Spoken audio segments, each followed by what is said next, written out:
పంటలు పాడైపోతే బాధ్యత ఎవరిది? రైతులకు యూరియా కొరతపై బీఆర్ఎస్ నేతలు తీవ్ర ఆగ్రహం వ్యక్తం చేస్తున్నారు. కొమరం భీం ఆసిఫాబాద్ జిల్లా సిర్పూర్ మండల కేంద్రంలో రైతులకు యూరియా కొరతపై బీఆర్ఎస్ నేతలు తీవ్ర ఆగ్రహం వ్యక్తం చేశారు. పంటలకు అత్యవసరమైన ఎరువులు సరఫరా చేయడంలో కేంద్రం, రాష్ట్రం రెండూ ఘోరంగా విఫలమయ్యాయని ధ్వజమెత్తారు. రైతులతో కలిసి ప్రధాన రహదారిపై రాస్తారోకో చేసి అనంతరం వ్యవసాయ కార్యాలయం ఎదుట ధర్నా చేపట్టిన బీఆర్ఎస్ నేతలు రైతుల సమస్యలను అధికారులకు తెలియజేశారు. ఈ సందర్భంలో వ్యవసాయ అధికారి గిరీష్ స్పందిస్తూ సమస్యను పై అధికారుల దృష్టికి తీసుకువెళ్లి యూరియా సరఫరా వెంటనే జరిగేలా చర్యలు తీసుకుంటానని హామీ ఇచ్చారు. ఈ సందర్భంగా మండల బీఆర్ఎస్ అధ్యక్షుడు అసెంబ్లీ అబ్దుల్లా, నాయకులు షాక్ చాంద్, రవి వర్మ, లోఖండే సునీల్ తదితరులు మాట్లాడుతూ బీఆర్ఎస్ పాలనలో ఒక్కరోజు కూడా రైతులు యూరియా కోసం భిక్ష పెట్టలేదని గుర్తు చేశారు. కానీ బీజేపీ నేతృత్వంలోని కేంద్రం, కాంగ్రెస్ నేతృత్వంలోని రాష్ట్ర ప్రభుత్వం కలిసి రైతులను కష్టాల్లోకి నెట్టాయని తీవ్రంగా విమర్శించారు. మీడియా మిత్రులకు, మరి ఇక్కడున్న మన నాయకులకు, మరి మన ఆర్ఎస్పీ ప్రవీణ్ కుమార్ సార్, మరి కేటీఆర్ సార్ పిలుపు మీద ఇవాళ మెయిన్గా యూరియా కోసం ధర్నా చేస్తే పోలీసు వాళ్ళు మమ్మల్ని అక్కడి నుంచి ధర్నా చేయకుండా లేపేసిండ్రు.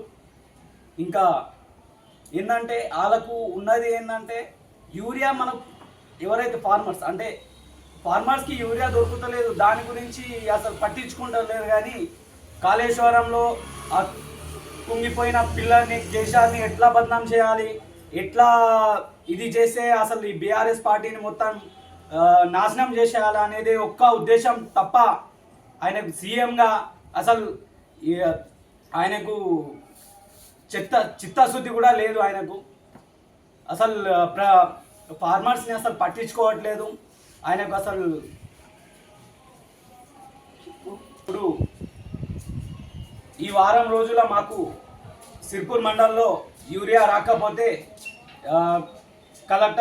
ఆసిఫాబాద్లో కలెక్టర్ ఆఫీస్ ముందు అందరూ ఫార్మర్స్ ధర్నా కూర్చుంటాం బీఆర్ఎస్ పార్టీ నుంచి. Thank you. యూరియా గురించి అలా మా ఆర్ఎస్ ప్రవీణ్ కుమార్, మా కేటీఆర్ గారు ఆదేశం మేరకి మా టీఆర్ఎస్ పార్టీ అధ్యక్షులు అస్లం గారు, మరి మా లీడర్ మన తాలూకా అందరూ మీడియా మిత్రులకి అందరికీ నమస్కారం. ఈరోజు 2 సెప్టెంబర్ 2025 నాడు డాక్టర్ ఆర్ఎస్ ప్రవీణ్ కుమార్ గారి ఆదేశాల మేరకు, కేటీఆర్ గారి పిలుపు మేరకు సిర్పూర్ మండల కేంద్రంలోని బస్టాండ్ రస్తారోకో చేయడం జరిగింది. PC Ghosh commission, Kaleshwaram PC Ghosh commission ఏదైతే ఉందో దానికి సిబిఐకి అప్పగిస్తామని మొన్న అసెంబ్లీలో చెప్తే కేటీఆర్ గారి పిలుపు మేరకు అందరూ రస్తారోకోలు చేయడం జరిగింది. అక్కడ మేము రస్తారోకో చేస్తే పోలీసులు దౌర్జన్యంగా మనకు లేపేస్తే మేము ఇక్కడ వచ్చి వయసు ఇచ్చుడు జరుగుతున్నది. ఇక్కడ వచ్చి మేము ప్రెస్ మీట్ ఇస్తున్నాం. అయితే అది సిబిఐ ఎంక్వైరీ చేస్తారో అని ఏదైతే కాంగ్రెస్ గవర్నమెంట్ ప్రభుత్వం నిర్ణయం చేసుకున్నది. సిబిఐ రాహుల్ గాంధీ అంటాడు, సిబిఐ, ఈడీ, ఎలక్షన్ కమిషన్ అన్నీ మోదీ చేతిలో ఉన్నది అంటారు.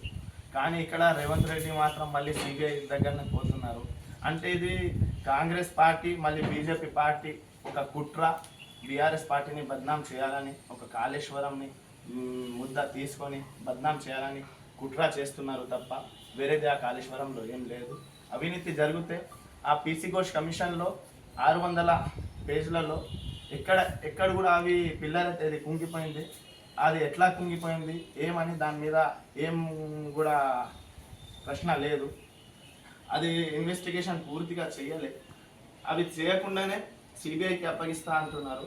మరి సిబిఐ మోదీ మాటనే ఎంతది అని కాంగ్రెస్ ప్రభుత్వం చెప్తున్నారు. మరి వాళ్ళే పట్టుకుపోయి బీజేపీకి ఇస్తున్నారు అంటే వాళ్ళు ఇద్దరు కలిసి ఒక కుట్ర చేస్తున్నారు. కాబట్టి బీఆర్ఎస్ పార్టీని బద్నాం చేసే కుట్ర చేస్తున్నారు. మన స్టేట్లోనే సిబిసిఐడి కూడా ఉన్నది, దానికి కూడా ఇచ్చి ఇన్వెస్టిగేషన్ చేయొచ్చు. కానీ అది చేయకుండా సిబిఐకి ఇస్తున్నారు. రాహుల్ గాంధీ మోదీ చేతిలో ఉన్నది అంటారు. మళ్ళీ అదే చిత్తశుద్ధి యూరియా మీద కాంగ్రెస్ ప్రభుత్వం బీజేపీ ప్రభుత్వం మన తెలంగాణ ప్రజలకి అన్యాయం. మండల్లో మరియు ఆర్ఎస్ ప్రవీణ్ సార్ ఆదేశాల మేరకు మరియు టీఆర్ఎస్ కార్యకర్తలందరం కూడా ఈరోజు యూరియా కోసం పెద్ద ఎత్తున ధర్నా చేయడం జరిగింది. ఈ యొక్క ధర్నా ఈ మీడియా మిత్రులకు తెలియని విధంగా ప్రజల కష్టాలు ఒకసారి మీరు గుర్తించాలి. ఎందుకంటే సీఎం రేవంత్ రెడ్డి ఇప్పుడు కేసీఆర్ మీద ఒక దుష్ప్రచారం చేయడం ముందు పెట్టుకున్నాడు. ఎందుకంటే కాళేశ్వరం ఇదొకటి ముందు పెడితే ఈ స్థానిక వచ్చే ఎలక్షన్లలో ఈ కాంగ్రెస్ని మర్చిపోతలేమో జనాలు, టీఆర్ఎస్ వైపు మొగ్గు చూపుతారు. కాబట్టి ఏదో ఒక ప్రచారంలో ఈ టీఆర్ఎస్ని పక్కదో పట్టియాలన్న ఉద్దేశంతో ఇప్పుడు ఇది ఒక కాళేశ్వరం పెట్టుకున్నాడు. ఈ కాళేశ్వరం నువ్వు పెట్టుకుంటే ఎక్కడ అన్యాయం జరిగితే అక్కడ ప్రశ్నించాలి, తప్పులేదు అంటున్నాం. కానీ ఫస్ట్ ఆఫ్ ఆల్ జనాలను పట్టించుకో. జనాలను పట్టించుకున్న తర్వాతే మీరు ఏదన్నా రాజకీయంగా పరంగా ముందుకెళ్తారు. కాబట్టి ఫస్ట్ ఆఫ్ ఆల్ సిర్పూర్ మండలంలో యూరియా లేదు. యూరియా కొరత ఏ స్థాయిలో ఉన్నదంటే ప్రతి ఒక్క ఇంటికి ఒక బస్తా కూడా ఇప్పటి వరకు చేరని సిచ్యువేషను. కాబట్టి ఇక్కడ స్థానిక ఎమ్మెల్యే కానీ మాజీ ఎమ్మెల్యే కానీ కోనేరు కోనప్ప, స్థానిక ఎమ్మెల్యే హరీష్ బాబు డబుల్ ఇంజన్ సర్కార్ అన్నాడు. ఎమ్మెల్సీ ఇప్పుడు దండవిట్టల్ గారు, ఇప్పుడు ఆయన ప్రభుత్వం ఉంది. ఎమ్మెల్యే ఎంపీ ఇప్పుడు డబుల్ ఇంజన్ సర్కార్ అలాగే ఉన్నది. ఇన్ని ఉన్నాక కూడా ఓటేయంగా జనాల దగ్గరికి వచ్చి ప్రతి ఒక్కరూ జనాల ఓట్లతో గెలిచి ఇప్పుడు మాత్రం హైదరాబాద్ చుట్టూ తిరుక్కుంటా, గుళ్ళ చుట్టూ తిరుక్కుంటా ఇంట్లో నిరాదీక్షలు చేయడం మాత్రాన్ని సరిపోతుంది. జనాలలోకి వచ్చి పట్టించుకునే నాదుడు లేడు. ఇప్పుడు బీఆర్ఎస్ తరఫున మన ఆర్ఎస్ ప్రవీణ్ కుమార్ సార్ ఇక్కడ సిర్పూర్ మండలంలో కానీ ఆ డౌనల్లో కానీ మేము ఎక్కడ పోయి కార్యకర్తలం అక్కడ లొల్లి చేస్తే మాత్రమే పని చేస్తుండు. ఎందుకంటే ఆ డౌనల్లో మేము పోయి ధర్నా చేస్తే అక్కడ రోడ్ వేయించుడు, అక్కడ బట్టిపల్లి దగ్గర పోయి ఇక్కడికి సమస్య ఉన్నది మేము అక్కడ టీఆర్ఎస్ కార్యకర్తలు పోయి లొల్లి చేస్తే అక్కడ రోడ్ వేయించుడు. ఎందుకు మేము పడుకున్న వాళ్ళని తన్ని లేపితే కానీ పని చేస్తలేరు. కాబట్టి ఇప్పుడు స్థానిక ఎలక్షన్లలో కానీ జనాలు మోసపోవద్దు ఎప్పుడు కానీ. ఎందుకంటే ఇప్పుడు ఇంతకుముందు ప్రభుత్వానికి ఇప్పటి ప్రభుత్వానికి తేడా ఏ రేంజ్లో ఉన్నదో చూడండి ఒకసారి. మన కేసీఆర్ ఉన్నప్పుడు మనకు ఆటోకు ఫోన్ చేసి అరే 10 బస్తాలు వేసుకరా అంటే వచ్చే పరిస్థితులు ఉండే. ఇప్పుడు 10 రోజులు పెళ్ళం పొలాలు నిలిచేట్టు కూడా ఈ మండలాపి సొసైటీ చుట్టూ తిరిగినా కూడా 10 బస్తాలు ఇంటికి వస్తలేవు. ఇప్పటికీ 3 నెలలు అయింది కాబట్టి నాకు ఇప్పటి వరకు ఒక బస్తా రాదు. అది పరిస్థితి సిచ్యువేషన్ ఉన్నది. స్థానిక ఎమ్మెల్యే ఇప్పటి వరకు కొంచెమన్నా సోయి తెచ్చుకొని ఈ జనాలలోకి వచ్చి కనీసకం ఈ సిర్పూర్ ప్రజల కష్టాలు కొంచెం చూసి నువ్వు ధర్నాలు చేయి, గుళ్ళు గోపురాల తర్వాత తిరిగావు, నీ ఇంట్లో నిరాదీక్ష చేసే బారి ఇక్కడ సిర్పూర్కు రా. మీ ఎంబడి మా టీఆర్ఎస్ కార్యకర్తలను కూడా వచ్చి సపోర్ట్ చేస్తాం. అంతలా అయితే రైతుల కోసం మేము కష్టపడేది, నువ్వు కష్టపడేది డబ్బు కోసం మాత్రమే కష్టపడుతున్నారు. కాబట్టి ఈ యొక్క మేము ఆర్ఎస్ ప్రవీణ్ కుమార్ నేను ఏమంటానంటే ఎక్స్ప్రెస్ ముఖ్యమంత్రి కావాలి. నేను ఎక్స్ప్రెస్ లేదు మన రెడ్డి గారు. ఎట్లా అంటే నేను నీలం సంజయ్ రెడ్డికి మన టి అంజాకి ముఖ్యమంత్రి చూసిన, వైఎస్ రాజశేఖర రెడ్డికి చూసిన, చెన్నారెడ్డి గారికి చూసిన, కేసీఆర్కి చూసిన, కిరణ్ కుమార్ రెడ్డికి చూసిన, రోషాకి చూసిన. ఎప్పుడు ఇంకా యూరియా దొరికింది. కానీ ఈ 2 సంవత్సరంలో ఎందుకు యూరియా దొరుకుతలేదు అంటే మా రేవంత్ రెడ్డి గారికి ఎక్స్ప్రెస్ లేదు. ఎట్లా అంటే కేసీఆర్ గారు ఏం చేస్తారు అంటే ఇప్పుడు యూరియా కాశ్మీర్లో వాడలు, మీకు ఉత్తరాఖండ్ వాడలు, అక్కడ ముఖ్యమంత్రితో మాట్లాడి ఆయన ఇష్టాగా ఇక్కడ పెట్టి మన రైతులకు ఇస్తామండి. మా దగ్గర 1,00,000 ఎకరం భూమి ఉన్నది, మనకి యూరియా ఎంత పడుతుంది ముందే ఇష్టాక్ తెచ్చుకొని పెట్టుకోవాలా. ఇలా పరిస్థితి చూస్తే చెప్పుల లైన్ చూడండి మీరు. ఒక్క యూరియా బస్తా కొనాలంటే 1 నెల నుంచి తిరుగుతున్నారు. చిన్న పాపలకి పట్టుకొని, చిన్న ముసలోళ్ళు కానీ పెద్ద మనుషులు కానీ ఏడుపు ఉన్నది. ఇప్పుడు రైతులు పంట తీస్తేనే కదా మనం తినేది, మా రెవెన్యూ వచ్చేది రైతులతోనే కదా. మరి మీరు రేవంత్ రెడ్డి గారు మన ఎమ్మెల్యే సిర్పూర్ హరీష్ రావు గారు ఎమ్మెల్యే గారితో ఇంకా రిక్వెస్ట్ చేస్తానా, మీ సర్కార్ సెంటర్లో ఉన్నది, మీరు చెప్తారు కదా సెంటర్లో మా సర్కార్ ఉన్నది, మేము ఇట్లా చేస్తాం. నేను అడుగుతున్నా హరీష్ బాబు గారు, మీ సర్కార్ ఉన్నది కదా, మీ పిఎంకి అడగండి. మరి మా తాలూకాకి నేను ఒక్కని ఇక్కడ డిస్టిక్లో 4 ఎమ్మెల్యేలు ఉన్నాం, మాకు యూరియా వేయండి. ఎందుకు పోతలేరు? మీరు ఢిల్లీ టూర్లు కొడుతున్నారు కదా. మేము తీవ్రంగా ఖండిస్తున్నాం. మీరు ఒక్కసారి ఇంకా రైతులకు పట్టించుకుంటలేరు. ఎందుకు పట్టించుకుంటలేరు అంటే నెక్స్ట్ ఎలక్షన్లో మీరు నిలబడేది లేదు అసలుకే సార్. దానికోసమే మీరు లేనిది పొంది మాటలు చేసి ఈ యూరియాకి కట్టుకొడదామని అసెంబ్లీలో వేరే క్వశ్చన్ రేజ్ చేస్తున్నారు. కానీ ఒక్కసారైనా మీరు ఇంత యూరియా కోతలు ఉన్నాయి, ఒక్కసారి నచ్చినారా మీరు? ఒక్కసారి ఇంకా రాలేదు. అదే ఆర్ఎస్ ప్రవీణ్ కుమార్ కార్యకర్తలు కానీ, ఆర్ఎస్ ప్రవీణ్ కుమార్ కానీ, కేటీఆర్ కానీ, హరీష్ రావు కానీ, మన తన్నీర్ హరీష్ రావు కానీ, టీఆర్ఎస్ పార్టీ వాళ్ళే కానీ ధర్నా చేస్తున్నారు, రకరకాల ఇచ్చేస్తున్నారు. రైతులకి ఆదుకోవాలా, మన రెవరీకి కాపాడుకోవాలా, మన రైతులు మంచిగా బతుకోవాలని ఇలా కూర్చుంటే ఇలా అస్లాంకి కానీ, రవి వర్మకి కానీ, ముత్తు పటేల్ కానీ, వీరామణికి కానీ మిగులుతులకి పోలీసులు పట్టుకొని మరి నేను క్యాన్సర్ పేషెంట్ అని పక్కకే జరిగిన. ఎందుకంటే నా గొంతు పిచ్చుకుంటే ఇప్పుడే నాకు మాట్లాడతానికి వస్తలేదు. పిచ్చుకుంటే మరి ఏం కావాలని వాళ్ళ మీద దౌర్జన్యం పోలీసులు నశించాలని కోరుతున్నా. పోలీసులు అందరికీ సాయం చేయాలా. మీ పార్టీ వైపు చూడవద్దు, పార్టీ వైపు చూడవద్దు అని కోరుతున్నా. మీరు అందరు రైతులకు హెల్ప్ చేస్తేనే మీకు జీతాలు దొరుకుతాయి. కానీ ఇంత దౌర్జన్యం పోలీసులు మీకు దయచేసి చెప్తున్నా. మీరు అన్యాయంగా మాకు లేపేస్తే ఇలా ప్లేస్మెంట్ మేము ఇక్కడ ఇస్తున్నాం. దయచేసి జై తెలంగాణ, జై కేసీఆర్, జై కేటీఆర్. ఒకటి అంటారా, 8 వద్దుల్లా రాకుంటే కాలినడకతోని మేము మన ఆసిఫాబాద్ జిల్లాకి పోయి ముట్టడి చేస్తాం కలెక్టర్కి అనే సభాముఖంగా తెలియజేస్తాను. జై కేసీఆర్, జై కేసీఆర్. మన దగ్గరున్న ఎక్కడైతే తుమ్మిడేటి నుండి మేడిగడ్డ వరకు ఎన్ని వాగులు కలుస్తాయి అన్ని కూడా చెప్తాను, మీకు డీటెయిల్గా చెప్తాను. చంకేరి వాగు, మత్తాపూర్ వాగు, ఐరి వాగు, మదనపల్లి వాగు, కొల్లాపూర్ వాగు, వట్రాల వాగు, లంకచెరువు వాగు, పోచంపల్లి వాగు, వాయాంపల్లి వాగు, మేడారం వాగు, కృష్ణపూర్ వాగు, పెంటిపాక వాగు, తుమ్మూరు వాగు, అట్టెపెట్టి వాగు, వట్టెం వాగు, కుట్పండ్వలి వాగు, ఇంకా ఇప్పుడు మన తెలంగాణ సైడ్ నుండి లెఫ్ట్ సైడ్ నుండి పెద్దవాగు, ఎర్రవాగు, నీలవాగు, వెట్టివాగు, చలిమెడ వాగు, గొల్లవాగు, రెల్లివాగు, జైపూర్ వాగు. ఇన్ని వాగులు కలిస్తే మనకి ఎన్ని 120 టీఎంసీల అదనపు వాటర్ అనేది మనకు మేడిగడ్డ అక్కడ స్టోర్ అవుతుంది. మీకు ఇంత డీటెయిల్ కూడా తెలియదు, ఎన్ని వాగులు ఉన్నాయో తెలియదు, ఎంత వాటర్ స్టోరేజ్ కెపాసిటీతో కూడా తెలియదు. కానీ మీరు మైక్ దొరికిందా అని చెప్పి ఇష్టానుసారం ఏది పడుతుంది వాగచ్చా. సరే బయట వాగిరు, పబ్లిక్లో ఎక్కడో వాగిరు అంటే దాన్ని సరే వాగిండని మేము అనుకుంటాం. అసెంబ్లీలో అక్కడ అన్నీ కూడా మనం చట్టాలని చేసే అసెంబ్లీ స్థలంలో కూడా మీరు అలాంటి అబద్ధాలు ఆడుతున్నారు. ఇదేం సంస్కారం? మీరు అదేవిధంగా ఇంకో మినిస్టర్ అంటారు జూపల్లి కృష్ణారావు గారు. తుమ్మిడేటి నుండి మేడిగడ్డ వరకు కేవలం ఇంచుమించు కొడితే 34 కిలోమీటర్లే అట. 34 కిలోమీటర్లు ఉంటుందా? తుమ్మిడేటి నుండి మేడిగడ్డ వరకు ఎంత కిలోమీటర్లు ఉంటుంది? వెళ్ళి మీ దగ్గర ఫోన్లు ఉంటే ఐఫోన్లు ఉంటే ఐఫోన్లు, స్మార్ట్ ఫోన్లు ఉంటే స్మార్ట్ ఫోన్లు, ల్యాప్టాప్ ఉంటాయి. ఎక్కడైనా వెళ్ళి చూడండి గూగుల్లో కూడా, లేదా వికీపీడియా ఓపెన్ చేసి చూడండి. 116 కిలోమీటర్లు ఉంటుంది. ఎక్కడి నుండి? మన తుమ్మిడేటి నుండి మేడిగడ్డ వరకు 116 కిలోమీటర్లు ఉంటుంది. జూపల్లి గారు మరి ఆ రోజు అసలు మీకు అసలు ఎవడు మినిస్టర్ పదవి ఆ రోజు ఇచ్చిర్రో ఈరోజు ఎవడు ఇస్తుండో మీకు మినిస్టర్ పదవి? ఇంత సబ్జెక్ట్ లేకుండా మినిస్టర్ ఎట్లా అవుతున్నారు మీరు? ఇంత కనీసం బేసిక్ కూడా లేకుండా మీరు మినిస్టర్లు అయిపోతున్నారు. మళ్ళీ అసెంబ్లీలో కూర్చొని మాట్లాడుతున్నారు. మీరందరికి కూడా నేను ఈరోజు పాల్వాయి హరీష్ బాబు గారు కూడా చెప్తున్నా, ప్రాజెక్ట్ ఎస్టిమేషన్ కాస్ట్ ఎలా పెరిగిందని చెప్తున్నారు. రైట్, పరిణామాలు ప్రకృతిని బట్టి రోజుని బట్టి ప్రాజెక్టు ఎస్టిమేషన్ అనేది పెరుగుతుంది. ఈరోజు మనం ఒక 5 సంవత్సరాల కిందట మనకు ఎంత ₹1,00,000 ఉంటే మన సంవత్సరం సరిపోయేంతుండే. ఈరోజు సరిపోతుందా? లేదు కదా. దాని ఉదాహరణ చెప్తున్నా మీ అందరికి కూడా. నేను ఒక ఉదాహరణ చెప్పడానికి ప్రయత్నిస్తాను. చూడండి, నాగార్జున సాగర్ ఇది కట్టింది ఎప్పుడు? 1954. ఒక సంవత్సరానికి దీన్ని ఎంతగా పెంచారు? అప్పుడున్నది కాంగ్రెస్ గవర్నమెంటే కదా. 163 కోట్లు ఒక సంవత్సరానికే. తర్వాత రెండో సంవత్సరానికి ఎంత చేసారు దాన్ని? 312 కోట్లు. మళ్ళీ మూడో సంవత్సరానికి వచ్చేసరికి ఎంత పెంచారు? 11,083 కోట్లు. అంటే ఎన్ని రెట్లు పెరిగింది? ఇది 9.7 రెట్లు పెంచారు ఆ రోజు.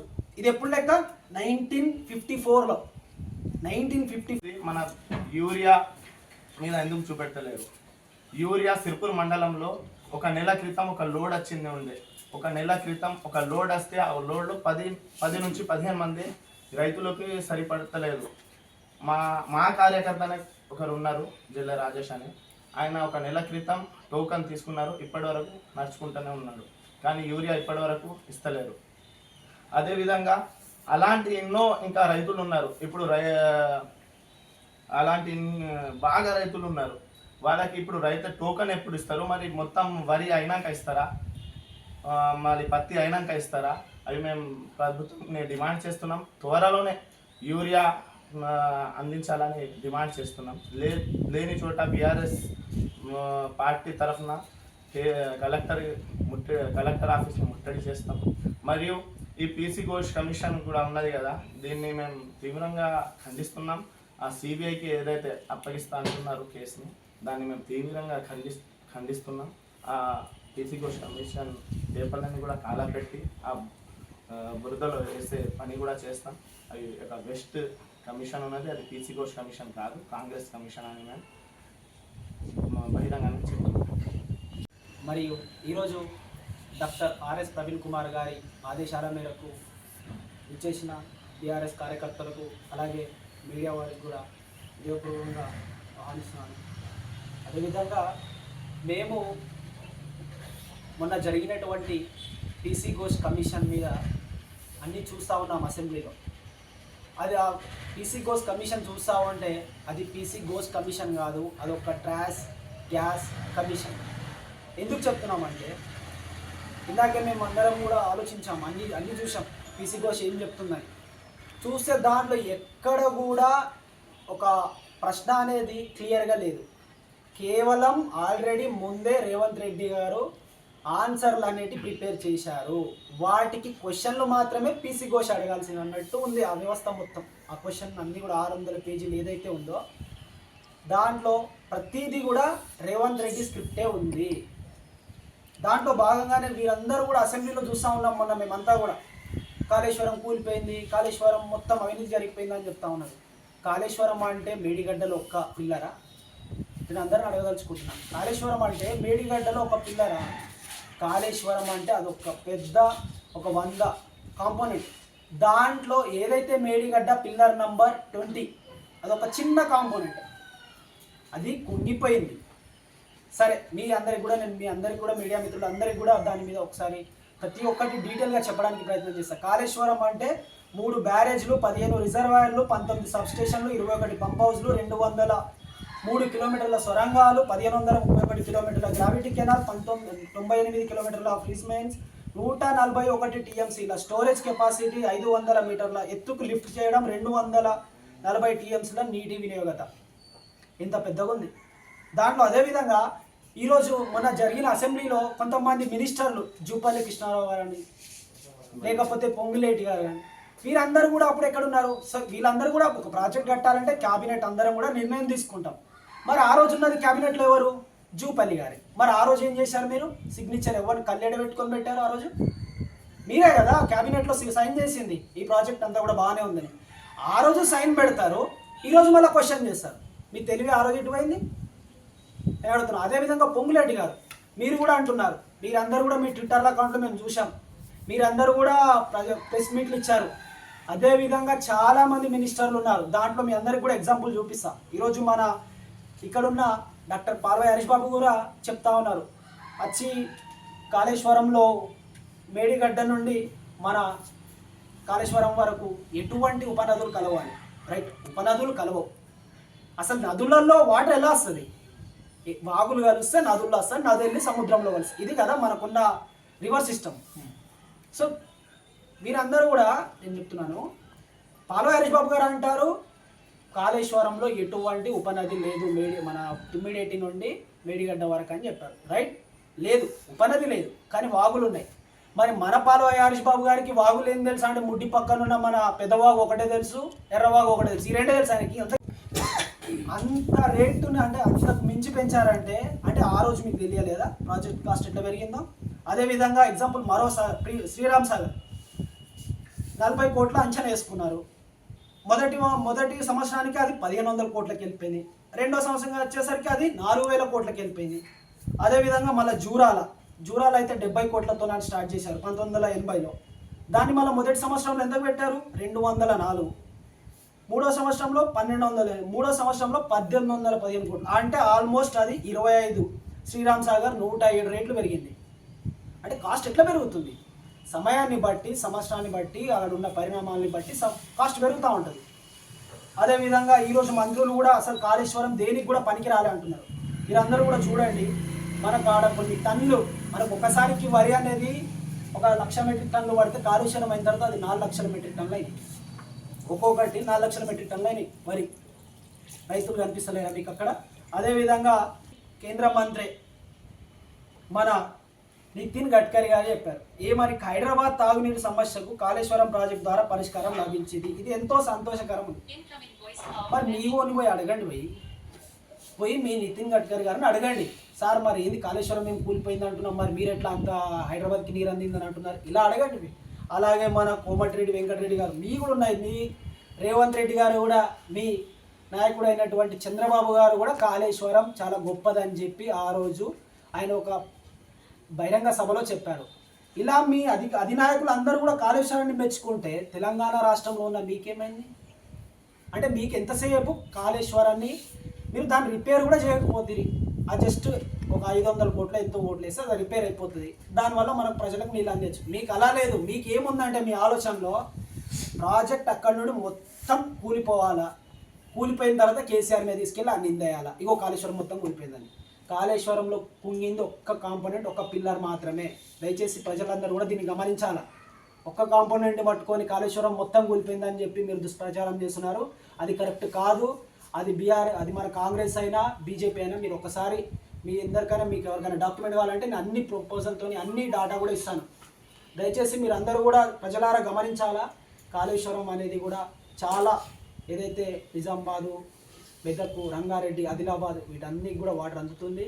దయచేసి అందరికి కూడా గమనించాలని కోరుకుంటున్నాను. జై తెలంగాణ, జై తెలంగాణ, జై తెలంగాణ. సార్ ఒక్క దయచేసి ఒక 2 టోకన్లు రాయమన్నా. నాకు 30 ఎకరాల భూమి, నాకు 10 బస్తాలు ఇంకా దొరకలేదు. నేను ఏం చేయాలి? పంట పోయిన తర్వాత ఏం చేయాలి? ఏవో గారు ఏమంటారు మరి? ఏవో గారు ఏమంటారు? ఏమంటాడు? ఆ రోజు నాకు మీటింగ్ ఉన్నది, నేను మీటింగ్ పోతా. ఒక రోజు అన్నాడు కదా, నాకు అక్కడ మీటింగ్ ఉన్నది, ఆడికి పోతా. ఒక టోకన్ రాయలేదు, నేను ఏం చేయాలి? మీరు ఎన్నిసార్లు తిరుగుతారు మరి ఊరే కోసం? 5 మంగళవారం అయింది నేను తిరిగిపోతున్నా. ఆ పంటలు ఏ రకంగా నష్టం జరుగుతున్నాయి మీకు? పంటలు ఏ రకంగా నష్టం జరుగుతున్నాయి అంటున్నా? ఎందుకు జరగా? ఇప్పుడు ఎరువు లేకపోతే పంట ఎట్లా వెళ్తుంది? 18 ఎకరాల భూమి పొలం ఉన్నది, 15 ఎకరాల పత్తి ఉంది, 3 ఎకరాల మిరప తోట వేసి ఉన్నది. ఇప్పటి వరకు ఎన్నిసార్లు తీసుకున్నారు మరి బస్తాలు? ఇప్పటి వరకు ఎన్నిసార్లు తీసుకున్నారు బస్తాలు? ఏమైనా అందేనా ఇప్పటి వరకు? ఏమందలే నాకు ఇప్పటి వరకు. మరి ఎట్లా చేస్తారు మరి? తీసుకొని వచ్చింది ఇక్కడ దొరకక అంటే ఇబ్బంది అనిపిస్తలే మరి? మరి ఏం చేయాలి? యువ సభ్ని ఏమన్నా దయా అయితే సార్ ఒక 2 టోకన్లు రాయమన్నా. ఏమన్నారు మరి అప్పుడు? ఏమన్నారు? రాయలేదా? రాయలేదు. ఇప్పుడు ఏం కోరుకుంటారు మరి ఇప్పుడు ప్రభుత్వాన్ని? ప్రభుత్వం ఏం కోరుకోవాలి? ఇప్పుడు ఏం కావాలి మీకు? ఊరియా కావాలి, ఊరియా కావాలి. నాకు ఎంత లేకున్నా కానీ 60-70 బస్తాలు ఊరియా కావాలి. మీరు యూరియా కోసం ఏ రకంగా ఇబ్బంది పడతారు? యూరియా కోసం 2-3 వారం వచ్చింది. అధికారులు ఏ రకాల సమాధానం ఇస్తున్నారు మీకు? వస్తుంది అంటున్నారు కానీ అంటే టోకెన్లు ఇచ్చి ఎన్ని రోజులు అవుతుంది మీకు? టోకన్ ఇచ్చి 2 వారాలు అక్కడ జరిగిపోయేదానికి చెప్పు. మొత్తం